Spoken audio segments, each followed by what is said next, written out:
The next property here is causality, and causality means that the cause occurs before the effect, or the input occurs before the output. Okay? So, in order to say that the system is causal, the output of the system must depend on present or previous inputs. In this case, we say that the system is causal. But if the output at any instant of time depends on a future input, an input that didn't come yet, we said that the system is non-causal. So again, in order to say that the system is causal, the input must occur first, and then the output or the effect must happen. So the output must depend on previous or present inputs. In this case, we say that the system is causal, otherwise the system is non-causal. So the official definition is that the system is causal if the output at any instant of time t0 depends only on the input for t less than or equal t0 for all previous or present time instance of that input. Or in other words, the output at any instant of time t0 only depends on the past or the present values of the input. As an example, if we have a system with this relation between the input and the output, 5x of t minus 2 plus 3, we'll find that at any instant of time, the output at any instant of time depends on a previous input, right? An input that is in the past by 2 seconds, right? So here we say that this system is causal. While if we take another example, we say that we have another system, y of t, where the output equals 3x of t plus 3 plus 4. Then here you will find that the output at any instant of time, y of t no, it depends on an input that will appear after 3 seconds, right? So the output at instant t naught depends on the input that will appear after 3 seconds in the future. In this case, we said that the system is non-causal. Okay?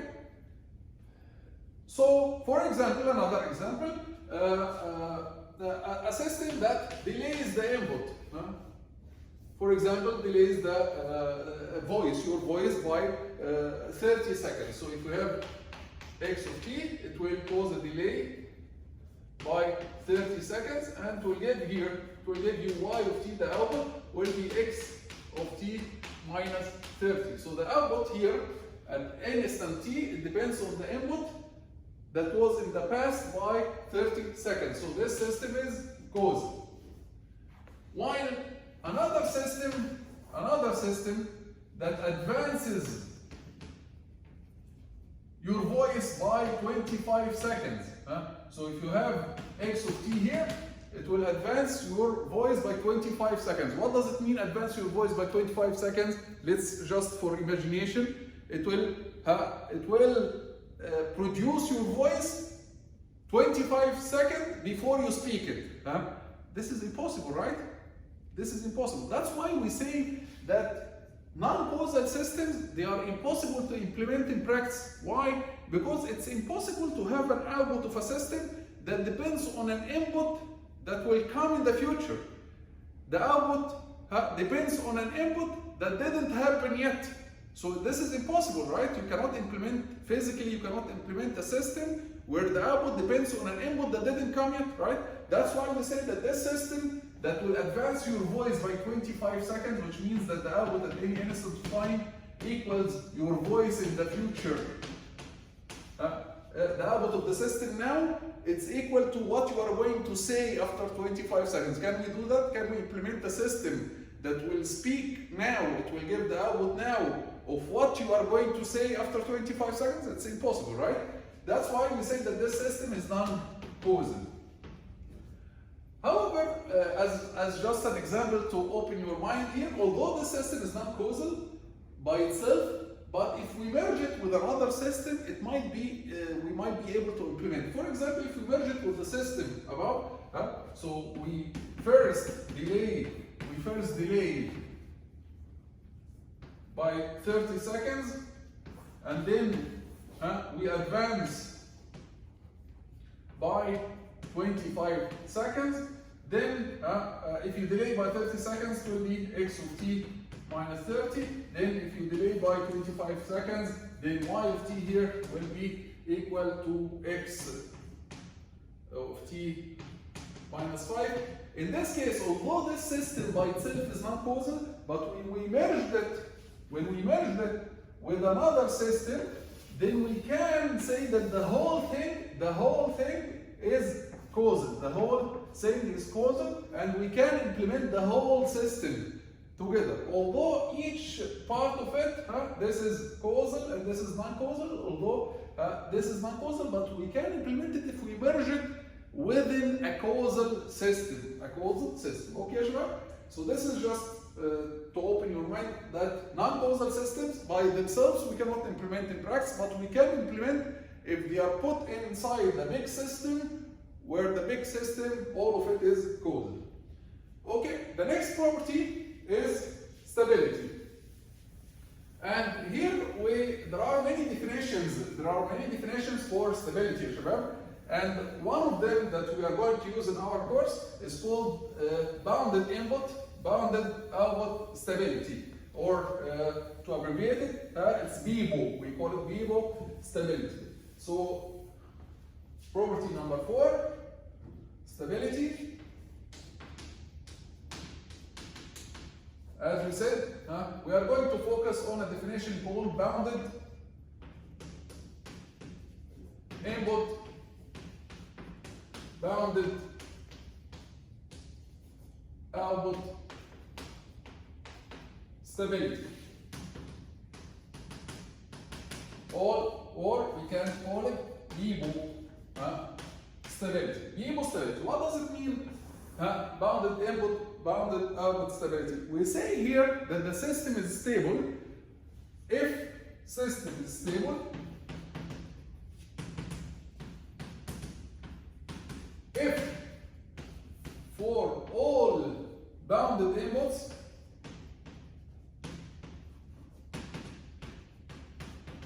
x of t, bounded inputs means what? Bounded inputs means that the magnitude of the input is not infinity. Bounded, it's not infinity. It's a finite number for all t, for all the time. We will get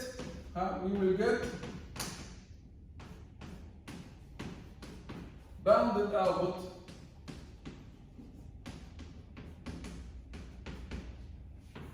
which means that the magnitude of y, the magnitude of the output, will be also bounded, and not infinity, for all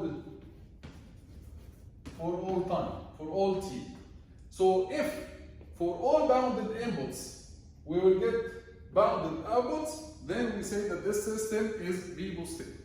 However, if even for one bounded input we get an output that is not bounded, which means that the output is going to go to infinity, the voltage is going to go to infinity volt, this means that our circuit, our system is not stable. It can explode, right? It can cause a lot of problems. If you put a bounded input, a finite input, and you get an output that goes to infinity, this means that your system is unstable. So here, this is what we call the BIBO stability and its definition. Type an example. For example, the squaring system. Let's take the squaring system. We have y of t equals x squared of t. Is that a bounded system? BIBO stable or not? BIBO stable or not?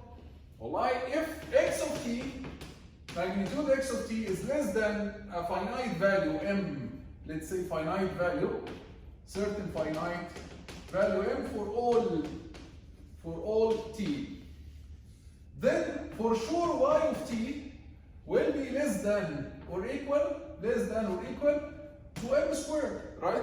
So if x of t is less than a finite value, let's call it m, then y of t as a magnitude for sure will be less than m squared for all t also, right?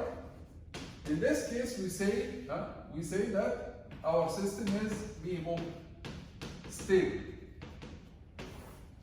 Why? Because when the input is finite, when the input is bounded, the output is also finite, it's bound, it doesn't go to infinity for all t, right? Let's take another example. Another example is, let's say, a system like the capacitor or any system that has integration, like the integrating amplifier, op-amp, or the capacitor, where you are integrating the input from minus infinity, let's say, to t. And we ask here whether the system is stable or not. So we are going to assume that the input is finite, and then we ask ourselves whether the output will be also finite or not. For all cases of finite input, is the output is finite or not. So it's enough here to find one counter example. If I can give you one counter example where the input is finite but the output is not, this means that this system is unstable, right? So what about this example? Let's think about this example.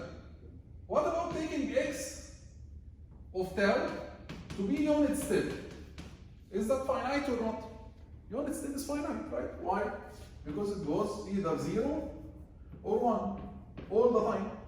It's 0 or 1. For all t, it's finite, صح?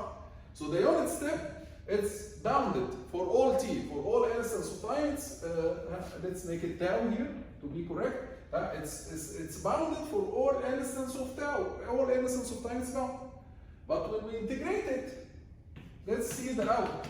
The output will be integration of the unit step u of tau d tau. If we integrate it, we will get what? We will get a ramp function.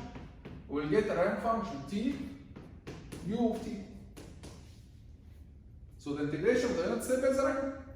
Like we ask now, is the ramp function bounded for all instance of time? No, of course not, because the ramp function, it goes to infinity. As t goes to infinity, the ramp function goes to infinity, right?